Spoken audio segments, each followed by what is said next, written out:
गौतम जी, आज यहाँ इस बेनीपुर बड़ी बारी ग्राम सभा में किस प्रकार की मीटिंग कर रहे हैं? सबसे पहले आपको बहुत बहुत धन्यवाद कि सोशल मीडिया के माध्यम से यमुना पार की तहसील करछना, विकास खंड कौंधियारा, कौंधियारा का ही एक ग्राम सभा बेनीपुर बड़ी बारी, विशेष करके अनुसूचित जाति के एक समुदाय के लोग यहाँ 50 साथी यहाँ पे एकत्रित हैं। आज विशेष करके जो यहाँ मीटिंग रखी गई है, अगर देखा जाए जो सितंबर का महीना है, बाबा साहेब ने हमें आपको जो बाबा साहेब की वैचारिकी में है, हम लोग यहाँ की शासक कौमें हैं या हम लोग यहाँ की हुक्मरान कौमें रही हैं या हम लोग यहाँ के राजे रजवाड़े रहे हैं, तो बाबा साहेब इस लोकतंत्र में हमें आपको पुनः राजा बनाने के लिए, पुनः हुक्मरान बनाने के लिए या पुनः शासक बनाने के लिए यही जो सितंबर का महीना है 1932 में गोलमेज सम्मेलन में गए थे। चौथी बार बाबा साहेब हमें आपको हुक्मरान बनाने के लिए 2 वोट का अधिकार लेकर आते हैं। लेकिन ये सितंबर को जो महीना चल रहा है, आज अंतिम तारीख है कि गांधी जो है उस समय यरोदा जेल में रहता है, लगभग 21 दिन तक जो है अनशन बैठ जाता है और हमारा जो 2 वोट का अधिकार रहता है, 1 वोट चला जाता है, जो 1 वोट बचता है आज जो है कि 25 सितंबर है 1932 में जो है गोलमेज सम्मेलन के बाद आज एक समझौता हुआ था जिसको हम पूना पैक्ट कहते हैं। पूना पैक्ट आज उसका 92 वर्ष हो रहा है, जिसकी हम 92 वर्षगांठ बनाने के लिए यहाँ एकत्रित हैं। पूना पैक्ट से देखा जाए सबसे बड़ी जो हम धिक्कार, मानवर कांशीराम साहब ने पूना पैक्ट को धिक्कार दिवस के रूप में मनाया। क्यों नहीं? क्योंकि पूना पैक्ट का जो प्रतिफल है कि बाबा साहब ने जो 1 वोट हमारे पास बचा, तो बाबा साहब ने कहा था हम इस 1 वोट से गाँव का प्रधान और देश का प्रधानमंत्री बना सकते हैं। लेकिन देश की आज़ादी के 78 सालों में जो तथाकथित व्यवस्था के लोग हैं, उनका गुड़ा भाग जो भी है या एकीकृत नियम इतना फिट सिद्ध हो रहा है इस पूना पैक्ट से, आज तक हम लोग उत्तर प्रदेश में तो बहन जी को 4-4 बार किसी तरह से मुख्यमंत्री बना लिए, लेकिन देश का प्रधानमंत्री, देश आज़ाद हुए 78 साल हो गया, आज तक हम अनुसूचित जाति या बहुजन समाज पार्टी से किसी को देश का प्रधानमंत्री नहीं बना पाए। निश्चित है हमें इस पर विचार करना पड़ेगा। हम तो चैलेंज करते हैं या आह्वान करते हैं कि हमारे 85% के लोग जो पूना पैक्ट हुआ था, अब उस पूना पैक्ट को तोड़ देना चाहिए। बाबा साहेब जो हमारे लिए 2 मताधिकार लाए थे, उसका प्रयोग होना चाहिए। इस सरकार से मांग करनी चाहिए कि बाबा साहब ने जो समझौता किया, हम बहुजन समाज के 85% लोग उस समझौते को तोड़ना चाहते हैं। जब अगर समझौता तोड़ दिया जाएगा तो 2 वोट के माध्यम से जो हमारे अनुसूचित जाति बाहुल क्षेत्र होता है, जिसे रिजर्व सीट कहते हैं, हमारा कोई भी व्यक्ति खड़ा होगा, हम उसको वोट दे करके जिसको चाहे उसको विधायक या सांसद बना सकते हैं। लेकिन आज दुर्दिन है कि अनुसूचित जाति में अगर हम जातिवार बात करें कि अगर 100 घर चमार हैं तो प्रधान बन सकता है, लेकिन क्या है, इस पूना पैक्ट का नतीजा है 1 घर मुसहर होगा, पंडित जी बाबू साहब उसको प्रधान बना लेंगे, लेकिन 100 घर चमार प्रधान नहीं बने। इसी तरह और जातियां जो इस तरह से जिसका बाहुल्य जातियां, चाहे वो पासी हो चाहे धोबी है, वो नहीं बन पाएगा। लेकिन प्रधान की मुहर पंडित जी बाबू साहब के यहाँ रखी जा सकती है। किसकी रखी जा सकती है? उसी को अपना प्रधान बनाए। इसी तरह से हमारे जो प्रतिनिधित्व का सिद्धांत जो है, जो हमारे लोग नेता लोग हैं जो जीत के विधायक बनते हैं, आज हम बहुजन समाज पार्टी देखा जाए मात्र 1 विधायक है। हम अपना विधायक जो जा करके हमारे समाज के लिए लड़ सकता है, चाहे वो विधानसभा में चाहे लोकसभा में, हम उसको नहीं जिता पा रहे हैं। लेकिन जो उनके माफिक है वो सांसद भी बन जा रहा है, विधायक बन जा रहा है, वो जा करके दिल्ली में, वो जा करके लखनऊ में केवल अपना जेब भर रहा है, समाज जाए भाड़ में, उससे कोई लेना देना नहीं है।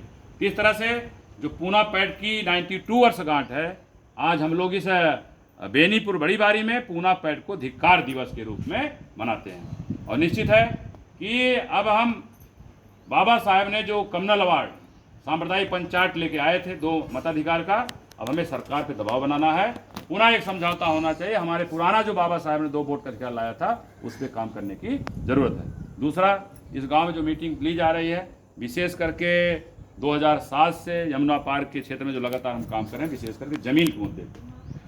जमीन का मुद्दा ये है, हमें जो जानकारी है, चाहे करछना तहसील हो चाहे 12 तहसील हो, इन क्षेत्रों में सन 70 के दरमियान, सन 80 के दरमियान चकबंदी आई थी। चकबंदी के दरमियान में हमारी जो खोज है, एक गांव में कम से कम 50 बीघा, ज़्यादा से ज़्यादा 100 बीघा ज़मीनें अतिरिक्त निकल के आएँ। जो अतिरिक्त ज़मीनें हैं उसको लेखपाल कानून को, आज जो नक्शा आपको मिलेगा, जो खतौनी मिलेगी, वो कहीं बंजर में है, कहीं परती में है, कहीं ऊसर में है, कहीं तालाब में है, कहीं चरागाह में है, कहीं सीलिंग में भी ज़मीन है। तो हम यहाँ पे किसी लोकल जो हमारे तथाकथित उच्च वर्ग के लोग हैं या जमींदार लोग हैं या छोटे छोटे भूमाफिया कर सकते हैं, हमारी उनसे कोई तू मैं नहीं। हम अगर पंडित जी पाए लागी करते हैं तो आज भी पंडित जी पाए लागे, बाबू साहब जय श्री राम, बाबू साहब जय श्री राम, हमसे उनसे कोई लड़ाई झगड़ा नहीं है। हम अपना सामाजिक सौहार्द इस गांव में बना कर रखते हैं। लेकिन हमारी लड़ाई किससे है? हमारी लड़ाई सरकार से, क्योंकि भले हम हाथी के बटन दबाए हों, लेकिन मुख्यमंत्री बीजेपी के माननीय योगी आदित्यनाथ जी हैं मुख्यमंत्री। हम भले भी हाथी के बटन दबाए हों या हमारे प्रधानमंत्री नरेंद्र मोदी जी हैं, तो क्या हमारे प्रधानमंत्री नहीं हैं? क्या हमारे मुख्यमंत्री नहीं हैं? अगर हैं तो हम उनसे आग्रह करना चाहेंगे, निवेदन करना चाहेंगे, ये बहुजन समाज के लोग आपको तिवारा उत्तर प्रदेश का मुख्यमंत्री बनना देखना चाहते हैं। लेकिन इस समय खेतों में धान की फसल लगाई गई है, धान की फसल जो है अक्टूबर के लास्ट तक कट जाएगी। और हम सब जो मांग कर रहे हैं, जो बंजर है, परती है, ऊसर है, सीलिंग है, अतरी जमीनें हैं, जो तथाकथित व्यवस्था के लोग अपने भूमधरी मिला के जोत बो रहे हैं, उसको खाली करवाइए। ये आपका काम है कि आप पुलिस लगाए हैं कि मिलिट्री लगाएंगे, क्या लगाएंगे, ये आपका काम है। अगर खाली करवा करके जिनके पास घर द्वार बनाने जमीन नहीं है उनको आवासीय पट्टा, जिनके पास खेती बाड़ी जमीन नहीं है उनको कृषि कार्य का अगर पट्टा करते हैं तो निश्चित है अनुसूचित जाति के लोग, हम बहुजन समाज के लोग, हमारा हृदय बहुत बड़ा है, निश्चित है आप हमारे साथ नेक काम करेंगे तो प्रतिफल के रूप में आपको भी हम नेक काम करके आपको दिखाएंगे। तो यमुना पार में ये अकेला एक गांव बेनीपुर बड़ी-बारी नहीं है, यहाँ पे करछना में लगभग 200 गांव, 12 में लगभग 200 गांव, ये मिल करके जमीनों के राष्ट्रीयकरण के बाद, राष्ट्रीयकरण के साथ साथ जो बंजर है, पड़ती है, ऊसर, जिसको कहा गया जो जमीन सरकारी है वो जमीन हमारी है। इस अभियान के तहत हमारे गुरुजी ने कहा है कि बिन हवन पत्ता हिलता है, बिन लड़ने हिस्सा मिलता है। माननीय मुख्यमंत्री जी, अगर आप ये काम नहीं करेंगे, हमारे बहुजन समाज के लोग अब जागरूक हो रहे हैं, अपने अधिकारों के प्रति सचेत हो रहे हैं। अगर ये काम आप नहीं करते हैं तो आने वाले 26 जनवरी को जो गणतंत्र दिवस हम लोग मनाएंगे, तो गणतंत्र दिवस से आपके 5 कालिदास मार्ग जो लखनऊ है, हम लाखों की संख्या में आपके आवास पे आकर के तब तक अनशन में बैठे रहेंगे जब तक हमारे गांव में पट्टा होना शुरू नहीं हो जाता है। जो भी साथी सोशल मीडिया को देख रहे हैं, आप अगर यमुना पार से हैं, बारा से हैं या करछना से हैं, आप जो है कि जो संगठन का नाम है doctor Ambedkar welfare network, doctor के डी है, अंबेडकर के ए है, वेलफेयर का डब्ल्यू है, नेटवर्क का एन है, जिसको DAWN डान के नाम से जानते हैं। अब डान तो लग रहा है खूंखार शब्द है, लेकिन एक क्रांतिकारी शब्द है।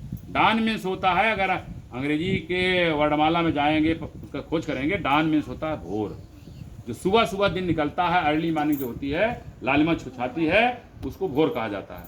हमारे बहुजन समाज का जो महिलाएं विशेषकर हैं, आज भी इनका चेहरा मुरझाया हुआ है, आज भी बहुजन समाज सो रहा है, उसको कोई अपने हक अधिकार के लिए जानकारी नहीं है। लेकिन डान जो है क्षेत्रों में जा करके उनके अधिकारों पर जागरूक कर रहा है, उनको सचेत कर रहा है।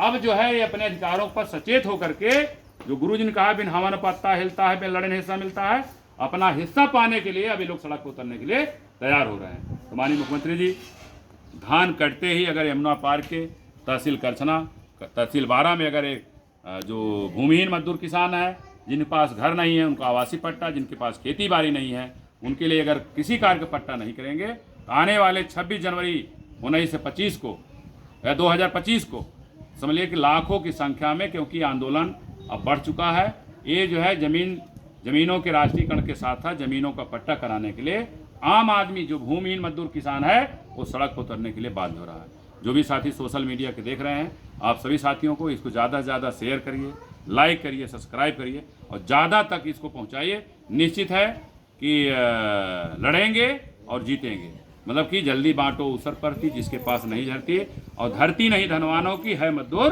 किसानों की। तो आप सभी साथियों का आभार व्यक्त करते हुए जय भीम, नमो बुद्धाय, जय भारत, जय बहुजन समाज, जय भारतीय संविधान।